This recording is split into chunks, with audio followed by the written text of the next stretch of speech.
I see you're back for another Lexus. Well, that's good because this is actually the 2019 Lexus ES 350 F Sport model. So I've actually done multiple reviews on the ES, the 2020 ES 350 regular, as well as the 300H hybrid. That was also 2020. But I've never checked out an F Sport, and this is actually a 2019.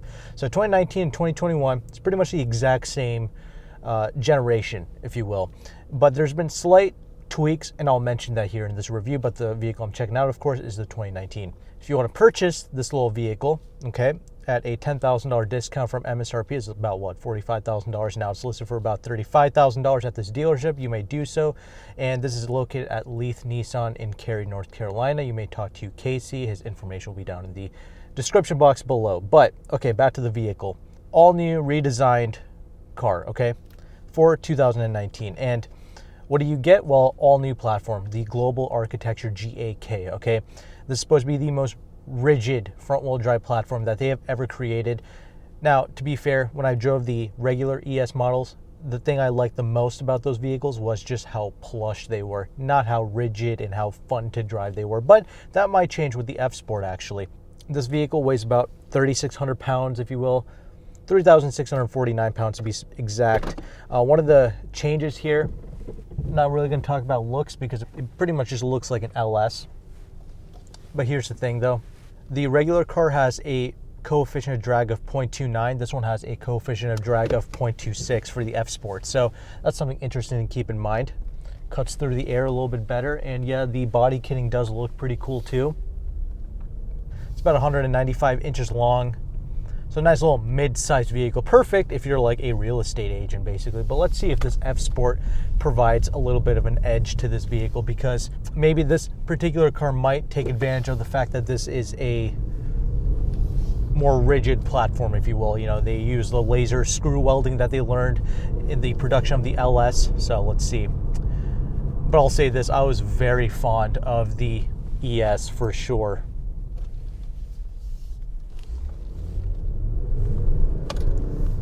I love the way it drove. I love the way it carried itself. It legitimately had a six-figure quality to it when you roll it down the road.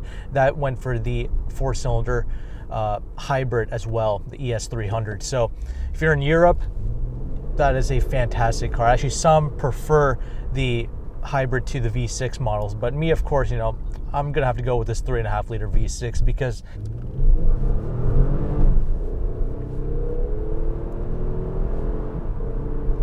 this motor is a dying breed, essentially. This thing produces about 302 horsepower and about 267 pound-feet of torque. And this is effortless thrust for this vehicle and for this weight. And obviously, this only comes in front-wheel drive, of course. Now, for 2021, the main change that they made was providing you with an all-wheel drive, but it comes in a four-cylinder only. It's not the hybrid. It's just a regular four-cylinder, pretty much what you get out of a Camry. And speaking of Camry, I actually currently have the 2021 Camry all-wheel drive four-cylinder as a press car, so a review on that is also to come. If you're looking at a 2021 all-wheel drive ES, just go ahead and get the Camry. I think that'll be a much smarter use of your money. But if you want a V6, get the ES because this reacts a lot better. You know, this 8-speed is tuned perfectly for this vehicle. I love the way it reacts. It is so good.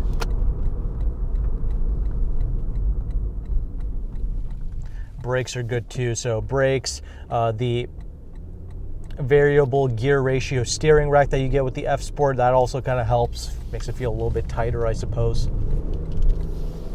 I take it out on the highway. Let's see how the road noise is. I will say in the 2021 Camry that I have, okay, there is no road noise or wind noise or anything like that. I actually complained about that in the LS models, but these ES models don't have that. Very impressive.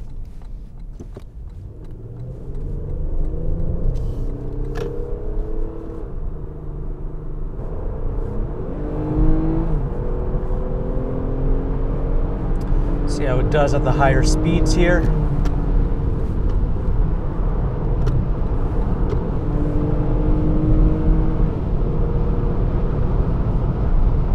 very good stability at speeds. Just that buffeting effect at the higher speeds, of course, but I'm doing a very good speed now, and that is totally appropriate for a vehicle like this. There's not that stupid hissing effect that I get with the LS models I've driven. So that's crazy. They need to fix something with the molding around the area of the glass there on the LS models, because the ES is far superior. Even the new Camry is actually better in that regards. This vehicle doesn't even have double pane glass. This is actually not a fully spec version. This is actually just like a regular F Sport, so it's really just like a $45,000 vehicle. If you got the luxury trim models and things like that with the ES, then you get the double pane glass, and that is even quieter. And I've driven that with the ES 300H, and it was a very quiet car. That I was so impressed with it. I'm going to take it over some really bad bumps here in a little bit, and we're about to see how this vehicle reacts, but I know this is already going to handle extremely well over those bumps. I know Lexus is not stupid. They're not going to sacrifice that ride quality that they are known for. I'm trying to use a turn signal more in these videos. I usually don't in these reviews because some people seem to be annoyed when I use a turn signal, but yeah, safety first, got to lead by example. So please just bear through that. But anyway, the steering wheel does feel a little bit tighter in this particular car, so that's a change that I've legitimately noticed with this vehicle. You can put it into a sport mode, and there is no Sport Plus or anything like that, but the gauges kind of turn white here. But really, sport mode is not necessary in this car because I like the way this 8-speed transmission reacts in the regular mode, so that's very good. I'm sure they claim adaptive shocks and all that stuff straight out of the LC, but that doesn't really do anything, so it's not really something I'm too concerned about. Now, is there roll or anything like that with this chassis? Not too much. It's nothing ridiculous. It's actually a really well done chassis, and I do agree that this has a slightly more razor edge feel to it over the regular ES. The regular ES is straight plush cruiser, baby. Like, that is what it's built for, and it is so good at that. This one, you can tell it has a little bit more capability to it. Is it necessary? That's up to you. Some people might like this. Now, how's the ride quality in this thing? It's good. It's definitely pretty good. 19-inch wheels. I notice it's a slight more jittery than the regular ES, but it's absolutely nothing to complain about. It's still a very plush riding vehicle, and these seats, I'll mention this in the interior segment, is of course flawless, so freaking comfortable. This is the type of car you can do a lot of miles in. This has a more bank vault feel compared to something like a Camry. This feels a lot more rigid and tighter than the Camry. That's to be expected, but just thought I would throw that in there because some people think that the Camry somehow competes with this. It's absolutely not even the same realm or spatial dimensions, really. I like the brakes in this car. Yeah, this definitely feels a little bit more reactive and all that good stuff here. Really chucking it in there now. Slightly wet today, so the front tires don't feel like it's being ripped apart or anything like that. There's no torque steer with this vehicle. It's a very well executed front wheel drive system. Definitely a very polished one. Definitely one of the best in the market for sure. The paddles don't really do that great of a job of reacting. It's not really worth playing with. Really, even though this is the F Sport model, I still recommend you driving this in a more discreet and calm manner. Just enjoy the fact that this has a slight bit more capabilities around corners than a regular ES. Is it necessary? That's up to you. Is this a good car? Of course it is. I do, however, feel like because the regular ESs, because they focus in on 100% luxury and quality, it gives you like this six-figure feel out on the road. Does this quite have that? I don't think it does, but it's still a great feeling car. This now just feels like a 50K car. It's astounding how when a car manufacturer's focusing on one thing, either full-on sports or full-on luxury, that really changes the demeanor of things. When they try to make this compromise of two, you don't really get the maximum of plushness and you don't get the maximum of being a sports vehicle. My choice for a more sporty experience would be something like an IS 350F Sport, but I get it. If you want a larger vehicle, this is a great choice to look into. The extended wheelbase, of course, 195 inches. It is pretty nice.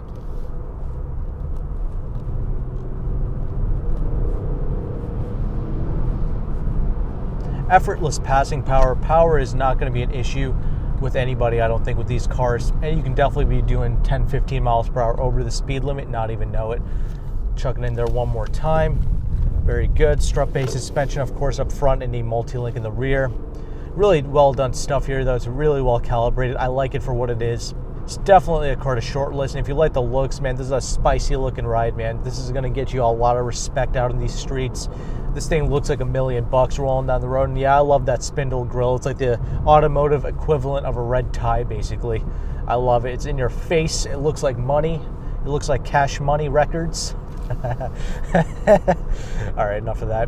But no, it's very good though. I like this car. It's definitely an enjoyable experience. If you're an owner, leave your thoughts below. But now I am going to transition into the interior segment. Okay, now that we are inside the interior, I am not going to spend too much time on this because I've already done 2 reviews on the ES, so check those videos out. But there are some key differences here, of course. The steering wheel, obviously, is totally different, far more perforated. It's not a flat bottom or anything, but it is a more aggressive steering wheel, if you will. And they're both great to grip onto, of course. But it really depends on up to you which kind of feel you like more. Do you kind of like that more edgy feel, or do you like straight up plushness? Up to you, though. Gauges are different because this is the F Sport, so you have like the one where you put it into the sport mode, you have like the white kind of gauge. It doesn't like move around or anything like that, but stays stationary, but it gives you all the information that you need. Seats are totally different, of course, and these seats are amazing. I love the F Sport seats and pretty much all the Lexus cars. They are incredible. This is a full leather seat, of course. Heated and cooled seat, heated steering wheel. So even though this is not loaded up to the brim with options, this still has a lot of niceties here. So that's great. If you're looking for that stuff, it's got the pragmatic features that you're going to need in a luxury vehicle such as this. So take advantage of that. And I know Lexus interiors and leathers always hold up to the test of time. 100K, 200K miles, 300K miles. It's no problem for these vehicles. And of course, when you go with the ES350, the drivetrain is going to be absolutely bulletproof, but you can probably still get a cheap warranty at this dealership because there's one issue that seems to be popping up with these 2019 models, and that's probably why you're here to watch this review, because the 2019s that are equipped with the Mark Levinson audio system, apparently there's like this issue where the audio system, like it only plays through like the front speakers, and then when you kind of go through the infotainment, you try to move the sound all the way to the back or to the middle where it's supposed to be, then like the audio system just cuts out entirely. So apparently for the 2020s and up, they fixed that. But that's what I'm saying. For a 2019, get a warranty. You know, you shouldn't really have any issues with it. However, I will say this particular model doesn't have the Mark Levinson, so that's interesting. I don't know anything about the non-Mark Levinson audio system, so that I don't know about. Does it still sound good? Yeah, it still sounds good. I don't have an issue with it, but I'm just saying something to look into if you want the Mark Levinson. Yeah, the Mark Levinson sounds amazing when it's working properly, but it's one of the issues I've noticed with the 2019s. 2020s and up don't have that issue. Another thing, if you want Android Auto, you have to get a 2020 and up. This one does come with Apple CarPlay, but not Android Auto for 2019. So this is one of the first Lexus models to come with Apple CarPlay, but this one does have the smaller screen in it, just so you know. And also you have a CD player with this as well. And yeah, the audio system works good in this vehicle. So now talking about the rear seats. So you have a very comfortable seat back there as well, similar to the front. And of course it is bloody red and it looks incredible back there. And you have your own HVAC vents back there as well. No heated seats in the back or anything like that, but at least you have the vents, so that's pretty good. Comfort is high. You know, I'm about 5'11". I have no issues sitting in this vehicle. Front seats, rear seats, nothing like that. Getting in and out is very easy, so that's good. Of course, the solidity of this cabin is incredible, front and rear, so that's not going to be an issue for anybody. I will, however, say another drawback to the ES models I don't like is you can't fold down the rear seats. Now, that is obnoxious, especially since this is a front-wheel drive vehicle. Almost every front-wheel drive car can fold down the rear seats. You have to actually get a Lexus IS if you want to have the seats to fold down. I don't know about the 2021 IS, but I knew the 2014 and 2020 ISs you could fold down the rear seat. So this, very bizarre. I know they do it for rigidity, but they should have figured out something smarter than that, because one of the main reasons why somebody would get a sedan, especially a front-wheel drive one, is to get that practicality to fold down those seats. But I will say at least the trunk is massive back there. Trunk is a great size. You even have a spare tire back there. I mean, this is like a full-size car size of vehicle, which is fantastic. So that's good. That's why you have so much space in the back. It's a great size vehicle.